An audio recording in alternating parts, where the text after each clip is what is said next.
Ayun, meron tayo dito ngayon, Rusi Royal 125. So, ayan si Sir. So, ano naging problema nito, Sir? Bago hindi umandar. Biglang ayaw gumana. Biglang ayaw gumana. Tapos, pero nung mauna, parang hagok. Oo, mahagok-hagok na siya. Pero hindi ko lang inaano kasi. Kala ko ano lang eh. So, ngayon, ang gagawin natin dito is, i-D-type na rin natin. Then, isi-CVT tuning na rin natin. So, ayun, tignan natin kung mapapaandar natin. At kung ano naging problema, bakit tayo mandar. So, ayun guys. Abangan nyo kung mapapaandar natin. Ayun, ito. Natapos na natin ngayon yung Rusi Royal na not running. Then, ang problema nito ni Sir is dragging. Tapos may hinamatak umahagok noon.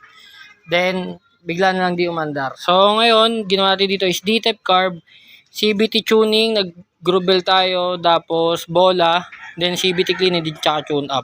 Tignan natin kung anong pinagbago. Naka-D-type na rin pala yan. D-type na rin natin. So, ngayon, testing mo, Sir, kung mag-hard starting pa ba.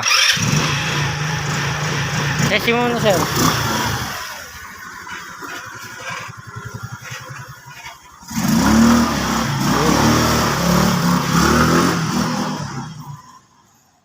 Solid. Arangkada agad, hindi na siya nahirapan.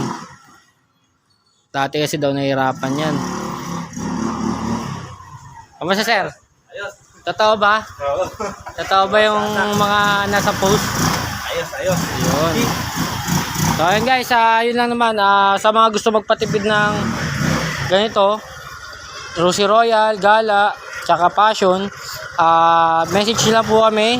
Kabitan natin ng D-type at tamang tono tsaka proper installation. Kasi may mga nag-i-install din talaga kasi ng D-type na minsan hindi pa rin, kumbaga, minsan plug and play lang ginagawa nila. So tayo kasi may mga ginagawa pa tayo bago i-install para at least siguradong titipid at legit talaga. So ayun lang guys, maraming salamat po.